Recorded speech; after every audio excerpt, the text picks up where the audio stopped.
साद रिजवी नाम का एक पाकिस्तानी क्लरिक है, एक रिलीजियस लीडर कह लीजिए।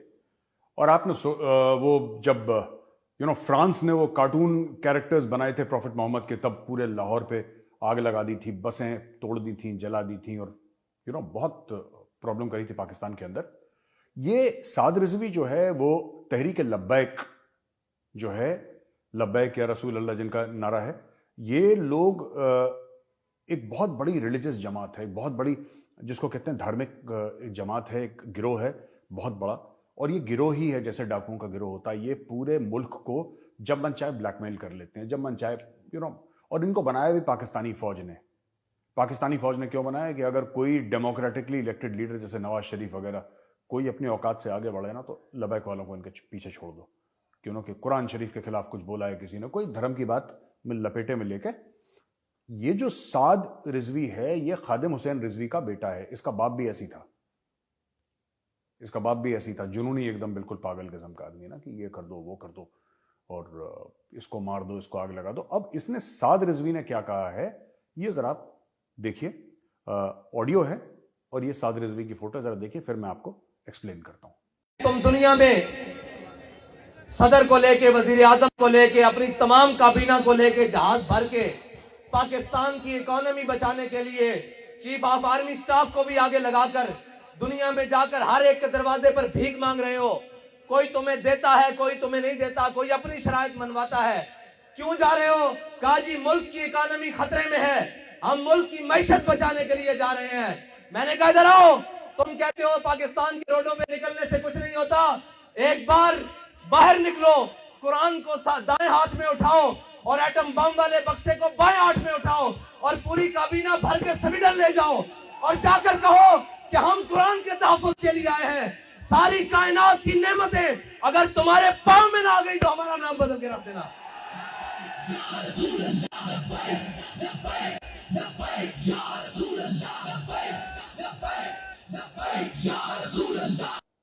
अभी दोस्तों आपने देखा इसने बोला क्या, ठीक है, कह रहा है कि तुम लोग कहां जा रहे हो, तुम लोग भीख मांगने जा रहे हो, कभी इस मुल्क में कभी उस मुल्क में।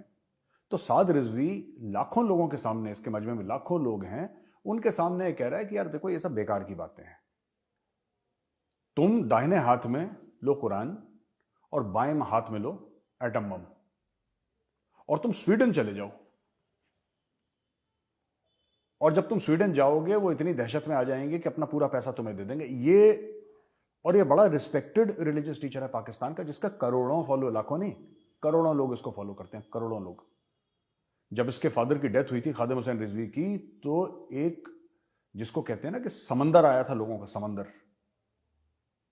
मैं बता रहा हूं, जब मोहम्मद अली जिन्ना की डेथ हुई तब इतने लोग नहीं आए होंगे जितना इसके आ गए।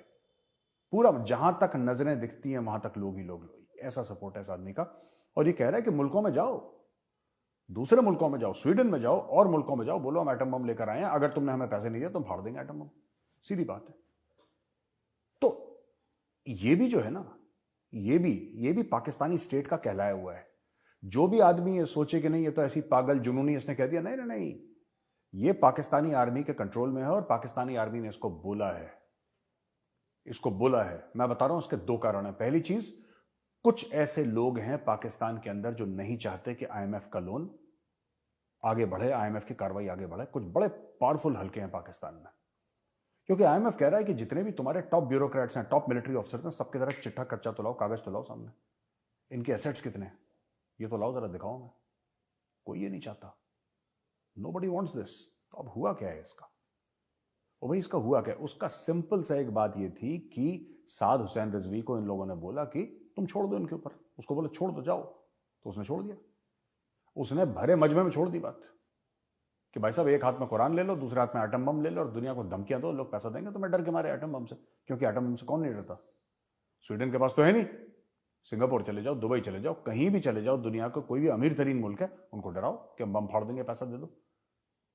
और एक्चुअली पाकिस्तानी सीटियां बजा रहे हैं, तालियां मार रहे हैं और लब्बैक या रसूल अल्लाह। आपने देखा होगा एंड में वो पूरा चला, इनका गाना जो है, इनका नगमा, ये पूरा चला है तहरीक लब्बैक वालों का जो नगमा है, पूरा रन करा है। और वो यही है कि हम आपसे पैसे ऐंठ सकते हैं, हम आपसे वसूली कर सकते हैं, आप हमें पैसे अगर मांग के नहीं देंगे तो क्या हुआ, हम आपको धमका के पैसे ले लेंगे, और ये जायज माना गया है। ठीक है, जो तहरीक लबैक वाले हैं इनमें जायज माना गया है, ये जायज है कि आप किसी को धमका के उससे पैसे ले लें, क्योंकि इनके ये पूजा पाठ किसका करते हैं, ये गजनवी और गौरी, और उन्हीं के तो अपने आप को उनका पूर्वज मानते हैं, अपना ये कहते हैं कि हमारे पूर्वज हैं ये गजनवी और गौरी और ये बाबर वगैरह। तो ये तो क्या लुटेरे तो थे, देवर इन्वेडर्स, देवर डकॉइट्स। तो इनको बड़ा अच्छा लगता है कि यार सोमनाथ का मंदिर तोड़ा, देखो कितने पैसे मिले, मजा आ गया बिल्कुल, you know we really enjoyed ourselves. That is their mindset. उस सेम माइंडसेट का साद रिजवी है। साद रिजवी ये बोल रहा है, लो बम मारो पैसे लो। ठीक है, एक तो ये खबर है। दूसरी चीज है, मैं आपको बताना चाहूंगा कि ये एक चाइनीज बलून है जो यूनाइटेड स्टेट्स ऑफ अमेरिका के ऊपर उड़ा, और अमेरिका में जो एंटनी ब्लिंकन है उसका सेक्रेटरी ऑफ स्टेट, उसको चाइना जाना था, उसने अपनी विजिट पोस्टपोन कर दी, कैंसिल ही कर दिया, पोस्टपोन कर दी, जो भी है। ये जो बलून है ये एक नॉर्मल बस जैसे होती है ना, आपने देखिए डीटीसी की बस है, कोई भी बस, उससे 3 गुना बड़ा है, और ये 2-4 दिन से ये अमेरिका के ऊपर उड़ रहा। अब ये अमेरिका के बीचों बीच पहुंच गया बलून। ये बलून चाइनीज है। इससे चाइनीज क्या, चाइनीज ने बोला कि हम गलती से चला गया। अब गलती से चाइना से बलून यहां पे कैसे आ सकता है, आई एम नॉट अवेयर। ठीक है, लेकिन अमेरिका पहुंच गया। वो क्या फोटोग्राफ कर रहा होगा, क्या कुछ और डेटा हासिल कर रहा होगा, आई डोंट नो, जो सैटेलाइट नहीं ले सकती, क्योंकि सैटेलाइट से सभी दिखता है। अब वो क्या उसके अंदर इक्विपमेंट है, और अमेरिकन उसको मार के इसलिए नहीं गिरा रहे क्योंकि कह रहे हैं यार नीचे लोग रहते हैं, को मनमुरा जाएगा, फिर दिक्कत हो जाएगी। तो ये सब चीजें जो हैं ये अभी अमेरिका में हो रही हैं, और चाइना लगातार दर लगातार सबसे पंगे ले रहा है, भारत को धक्का देता है। ये क्या था अमेरिका के ऊपर हॉट एयर बलून, ये है क्या, इसके अंदर बलून के अंदर है क्या, कौन सा इक्विपमेंट ऐसा लगा हुआ है, कौन से कैमरा लगे हुए हैं, कौन सा वेपन सिस्टम उसके अंदर है, हमें नहीं पता। We don't know, we'll come to know later. अगर पता लगता है तो then we'll come to know. पर आज की तारीख में तो यही है कि चाइना ने बलून अमेरिका के ऊपर छोड़ दिया। टोनी ब्लिंकन ने बोला बॉस अब मैं चाइना नहीं जा रहा, प्रोटेस्ट कर दिया उन्होंने। दोस्तों, पाकिस्तान की हालत कौन नहीं जानता है। देश में आर्थिक संकट इतना गहराया हुआ है कि पाकिस्तान दिवालिया होने की कगार पर है। पाकिस्तान में महंगाई इस कदर बढ़ गई है कि लोग एक दूसरे को मारने पर मजबूर हो गए हैं, लेकिन इन सब के बावजूद देश की रस्सी जल गई है, लेकिन ऐंठन नहीं गई है। पाकिस्तान दुनिया भर से मदद मांग रहा है, पर फिर भी देश के कुछ नेता अभी भी जहर उगलने में लगे हैं। इसी में आता है पाकिस्तान का कट्टरपंथी समूह तहरीक लब्बैक के इस्लामी नेता आमिर हाफिज साद रिजवी। इन्होंने हाल में ही एक बयान दिया है जिसमें वो दुनिया को न्यूक्लियर बम से डराने की बात कह रहा है। आमिर हाफिज बयान में कह रहा है कि पाकिस्तान को दुनिया को डराकर अपनी मांगों को पूरा करवाना चाहिए, ना कि भीख मांगकर। ये बयान अब तब सामने आया है जब महंगाई को लेकर पिछले 48 साल के सारे रिकॉर्ड टूट चुके हैं। छोटे बच्चे दूध तक के लिए मोहताज हो रहे हैं। ये जो कट्टरपंथी समूह है, इसके जो नेता साद हुसैन रिजवी हैं, इन्होंने अपने बयान में कहा कि भीख मांगने के बजाय पाकिस्तान की सरकार और सेना को एक हाथ में कुरान और दूसरे में न्यूक्लियर बम लेकर दुनिया को डराना चाहिए और अपनी मांगों को पूरा करवाना चाहिए। इनके जो पिता थे खादिम हुसैन रिजवी, जो 2020 में जिनकी मौत हो गई थी, उनका भी जो तरीका था वो भी इसी तरह से था, वो भी इसी तरह से जहर उगलते थे। अब पिता जब मर गया तो उसके बाद 29 साल की उम्र में ये नेता बन गया।